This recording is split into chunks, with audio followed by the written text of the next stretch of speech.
Fire force episode 1 के starting में हमें दिखाया जाता है टोक्यो सिटी को, जहां हम देखते हैं एक ट्रेन में कुछ पैसेंजर्स आराम से बैठकर जा रहे होते हैं। पर सडनली उनमें से एक पैसेंजर के अंदर अचानक से आग लग जाती है और देखते ही देखते वो पूरे ट्रेन का डब्बा आग के गोले में तब्दील हो जाता है। यहाँ एक अलर्ट जारी कर दिया जाता है, इसीलिए जितने पैसेंजर जो कि स्टेशन पर खड़े होते हैं वो स्टेशन को खाली करना शुरू कर देते हैं। यहाँ वो ट्रेन भी उस डब्बे को अलग कर देती है और फिर ट्रैक चेंज कर कर उस डब्बे को एक दूसरे स्टेशन पर पहुँचा दिया जाता है, जिसे टोटली खाली करवा दिया गया है।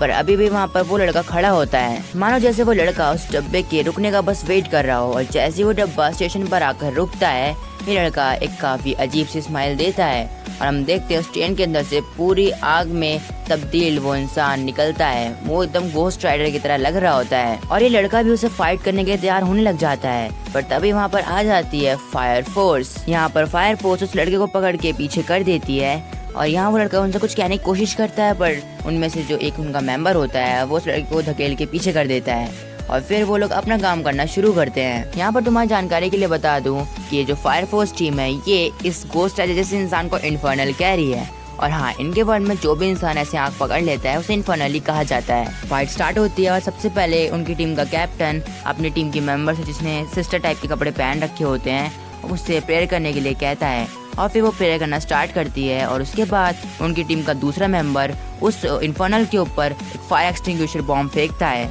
उसके बाद टीम के बाकी मेंबर्स उस इन्फर्नल की तरफ बढ़ते हैं, जहां वो इन्फर्नल उनके ऊपर अटैक भी करता है, बट वो उससे बचते हुए उसके पास पहुंच जाते हैं। यहाँ जो कैप्टन होते हैं वो अपना अटैक करते हैं और जिससे उस इन्फर्नल के चीथड़े उड़ जाते हैं।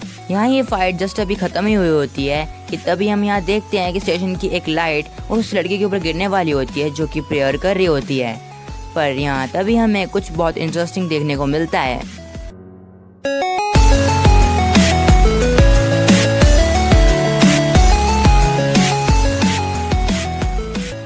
हाँ, मुझे पता है तुम इस लड़की की तरह ही शॉक हो गए होगे, क्योंकि मैंने काफ़ी टाइम के बाद वीडियो के अंदर ऐसे एक वीडियो क्लिप यूज़ की है। और हाँ, ये जानकर भी कि जो लड़का है कोई मामूली लड़का नहीं है। यहाँ वो लड़का उन्हें बताता है कि वो अभी अभी स्पेशल फायर फोर्स कंपनी 8 में ज्वाइन हुआ है और इसी फायर फोर्स कंपनी के अंदर ये जो फायर फोर्स टीम है वो इस समय वर्क कर रही है। और वो एक 3rd जनरेशन फायर सोल्जर है और उसका नाम है शिनरा कुसाकाबे। फिर इन सब चीज़ों के बाद यहाँ जो शिनरा होता है वो जाता है स्पेशल फायर कैथेड्रल 8 में, मतलब जहाँ पर जो फायर फोर्स टीम है इसमें वो काम करने वाला है वो रहती है, यानी कि वही टीम जिससे वो भी जस्ट मिला है काम भी करेगा और इस जगह पर यानी कि स्पेशल फायर कैथेड्रल 8 में वो रहेगा भी, जैसे बाकी की जो फायर फोर्स टीम के मेंबर्स है वो रहते हैं। तो सबसे पहले उसकी मुलाकात होती है उस चश्मिश मेंबर से जो कि हमें फायर एक्सटिंग्विशर वाला बॉम्ब फेंकते हुए दिखा था, और वो उसे लेकर जाता है कैप्टन के पास, जहाँ फिर शिनरा भी फायर फोर्स वाली जो यूनिफॉर्म है वो पहन लेता है और फिर वो कैप्टन से मिलने जाता है, जहाँ कैप्टन अपने आप को इंट्रोड्यूस करते हैं और बताते हैं कि उनका नाम है आकितारू ओबी और वो special fire force team company 8 के कैप्टन है। और यहाँ ये चश्मिश वाला बंदा है, मतलब वही फायर एक्सटिंग्विशर वाले बॉम्ब वाला, वो बताता है कि उसका नाम है ताकेहिसा हिनावा और वो इस टीम का लेफ्टिनेंट है। इसके बाद यहाँ जो कैप्टन होते हैं, यहाँ वो शिनरा का जो रेज्यूम होता है उसमें लगी उसकी फोटो को देखकर उससे पूछते हैं कि तुम ये अजीब तरीके से स्माइल क्यों कर रहे हो अपने इस फोटो में। यहाँ पर शिनरा बताता है कि जब भी वो बहुत नर्वस होता है तभी उसका जो चेहरा है वो अचानक से बहुत टाइट हो जाता है और वो इस अजीब तरीके से स्माइल करने लग जाता है। यहाँ पर फिर कैप्टन शिनरा से पूछते हैं कि तुमने फायर फोर्स क्यों ज्वाइन की, तो यहाँ शिनरा बोलता है कि उसे एक हीरो बनना है। और यहाँ कैप्टन को शिनरा का ये जज्बा पसंद आता है। पर इसी पीछे ताकेहिसा बोलता है कि बचपन में तुम्हारे साथ जो घटना घटी थी उसकी वजह से तुम्हें तुम्हारे ट्रेनिंग अकेडमी में डेविल बोला जाता था, इसलिए ये भी तो हो सकता है ना कि तुम ये फायर फोर्स टीम इसलिए ज्वाइन कर रहे हो ताकि तुम्हारी जो खराब इज्जत है तुम उसे छुपा सको और अपने आप को फायर सोल्जर बनाकर थोड़ी इज्जत कमा सको। यहाँ शिनरा इस बात का कोई भी जवाब नहीं देता है। और फिर हम यहाँ उस टीम की बाकी की जो 2 मेंबर्स हैं उन्हें भी देखते हैं, जहाँ दोनों ही लड़कियाँ हैं और तुम दोनों को देख चुके हो, मतलब एक जो प्रेयर करने वाली हो गई और एक ये वाली। फिर इसके बाद ये जो कैप्टन होते हैं वो सारे टीम मेंबर्स को उन इन्फर्नल्स के बारे में बताना स्टार्ट करते हैं, इसलिए अब तुम लोग भी ध्यान से सुनना। फिर यहाँ कैप्टन बताते हैं कि एक दिन पता नहीं कैसे पर लोगों के अंदर अचानक से आग लगना शुरू हो गई, जिसे हम ह्यूमन कंबस्टन भी कह सकते हैं। अब यहाँ जो जो इस चीज़ का शिकार हुए थे उन्हें 1st जनरेशन कहा गया, और ये जो 1st जनरेशन थी इसने अपने सेंसेस पूरी तरह से खो दिए थे, मतलब वो बिल्कुल भी अपने होश में नहीं थे। और फिर इसी 1st जनरेशन को इन्फर्नल्स का नाम दिया गया। और ये जो इन्फर्नल्स है ये तब तक नहीं रुकते जब तक इनकी जो कोर है यानी कि जो इनका हर्ट है उसे डिस्ट्रॉय नहीं किया जाता। और इसीलिए उनकी आत्माओं यानी कि इन्फर्नल्स की आत्माओं को और उन इंसान की आत्माओं को जो कि ह्यूमन कंबस्टन की वजह से इन्फर्नल्स बने हैं उनकी आत्माओं को मुक्ति दिलाना ही हमारी स्पेशल फायर फोर्स टीम का मिशन है। आई होप कि तुम्हें सब कुछ समझ में आ गया होगा। यहाँ पर जो शिनरा होता है वो भी मन में ठान लेता है कि अब उसे हीरो बनना ही होगा। फिर हम रात का सीन देखते हैं जहाँ जो शिनरा होता है वो डॉम के अंदर सो रहा होता है और वो अपनी मॉम के बारे में सोच रहा होता है, जहाँ वो कह रहा होता है कि मॉम मैं बड़े होकर एक सुपर हीरो बनूंगा और आपको और शू को प्रोटेक्ट करूंगा। और यहाँ शिनरा की मॉम भी बहुत खुश होती हैं। पर यहाँ अचानक से सीन चेंज होता है और हम देखते हैं कि कोई यहाँ पर शिनरा को कह रहा होता है कि वो उसे घर के अंदर नहीं आने देंगी। यहाँ फिर वो औरत कहती है क्या तुम्हें नहीं पता कि इस लड़के ने क्या किया है और फिर भी तुम मुझसे कह रही हो कि मैं ऐसे घर के अंदर आने दूं। और तभी यहाँ कोई कहता है कि आपको अपने ग्रैंडसन के सामने ये बात नहीं कहनी चाहिए। और यानी कि ये जो लेडी होती है ये शिनरा की ग्रैंड मदर होती है, मतलब उसकी ग्रैंड मदर ही उससे ऐसा कह रही होती हैं। यहाँ ग्रैंड मदर कहती हैं कि देखो ये लड़का कैसे हंस रहा है। और यहाँ हम देखते हैं कि जो शिनरा होता है वो बहुत अजीब तरीके से हंस रहा होता है, पर हमें पता है कि वो जब बहुत नर्वस होता है तब वो ऐसे हंसता है, ना कि उसका कोई गलत इंटेंशन है जिसकी वजह से वो ऐसे हंस रहा है। अब ऐसी क्या वजह है जिसकी वजह से उसकी ग्रैंड मदर उससे इतना हेट कर रही है, ये हमें आगे चल के पता चलेगा। यहाँ शिनरा तब सोच ही रहा होता है कि तभी अचानक से एक अलार्म बजता है और तभी यहाँ शिनरा की एक टीम मेंबर आकर उससे कहती है कि एक इन्फर्नल अपीयर हुआ है, इसीलिए 30 सेकंड के अंदर रेडी हो जाओ। फिर सभी यहाँ पर फाइट के रेडी होने लग जाते हैं, जहाँ हमें पता चलता है जो कैप्टन है उनके पास कोई भी सुपर पावर नहीं है। और साथ ही साथ ये जो सिस्टर है, मतलब जो चर्च की सिस्टर है जो कि प्रेयर करती है, उसका नाम आयरिस है और उसके पास भी कोई पावर नहीं है। वहीं जो लेफ्टिनेंट है यानी कि ताकेहिसा, वो एक सेकंड जनरेशन का पायरोकाइनेटिक है, मतलब उसके पास सुपर पावर्स हैं। और वहीं जो दूसरी लड़की है जिसका नाम माकी ओजे है, वो भी सेकंड जनरेशन की एक पायरोकाइनेटिक है, यानी कि उसके पास भी सुपर पावर्स हैं। यहाँ कैप्टन सबको बताते हैं कि एक फैक्ट्री में इन्फर्नल अपीयर हुआ है और वो जो इन्फर्नल है वो उस फैक्ट्री का जो मालिक है उसकी वाइफ है। और फिर यहाँ पर जो फायर फोर्स है वो निकलती है अपनी स्पेशल आर्मर्ड फायर इंजन में जिसका नाम है मैच बॉक्स। यहाँ हम लोग जल्दी से निकलते हैं फैक्ट्री की ओर और जैसे वहाँ फैक्ट्री पहुँचते हैं वो देखते हैं कि पूरी फैक्ट्री के अंदर आग लगी हुई है और उसे पानी से बुझाने की पूरी कोशिश की जा रही है। वो लोग अंदर जाते हैं जहाँ मौजूदा टीम जो वहाँ पर होती है, मतलब वो फायर फोर्स की टीम नहीं होती है, वो दूसरी डिफेंस टीम होती है।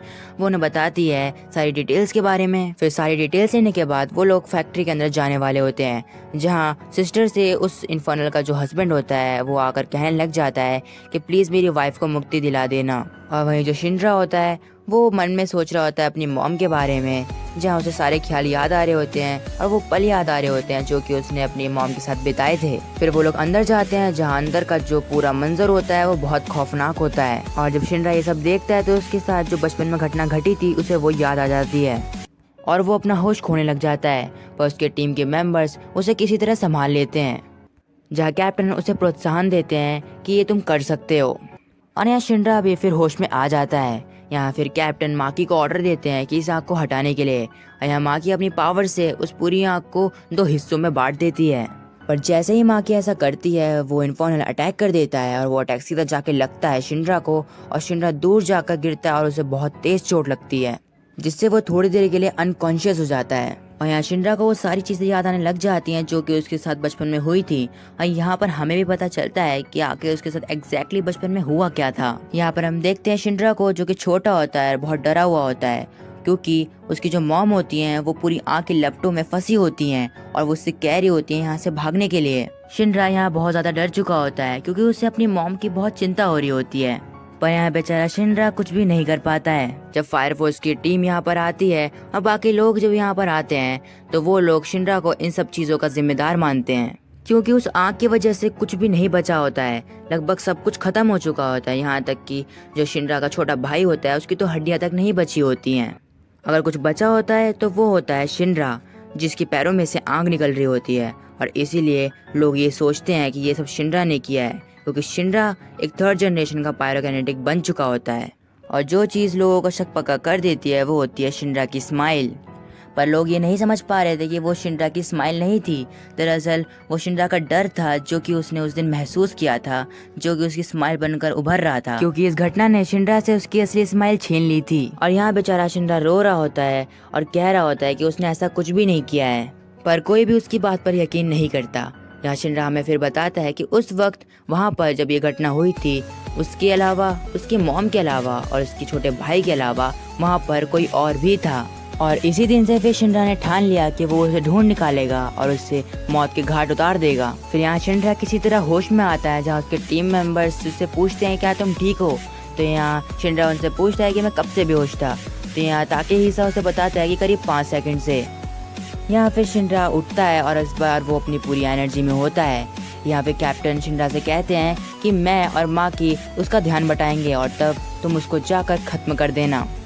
और फिर प्लान के अकॉर्डिंग यहाँ पे कैप्टन और माँ की जाते हैं और ध्यान बटाने की कोशिश करते हैं उस इन्फर्नल का। और यहाँ वो इन्फर्नल उन पे भारी पड़ रहा होता है, पर वो लोग किसी तरह यहाँ पे उसको मैनेज कर लेते हैं, क्योंकि वो वेट कर रहे थे कि शिनरा को एक परफेक्ट शॉट मिले। और जैसे ही वो वक्त आता है, यहाँ शिनरा अपनी पूरी एनर्जी में आने लगता है। यहाँ वो मन में सोचता है कि मॉम मुझे माफ़ कर देना, मैं अपना प्रॉमिस नहीं रख पाया, पर मैं अपना दूसरा प्रॉमिस ज़रूर रखूँगा, मैं एक हीरो ज़रूर बनूँगा। और फिर यहाँ कैप्टन आयरिस से प्रेयर स्टार्ट करने के लिए बोलते हैं और इसके बाद शिनरा कुछ ऐसा करता है।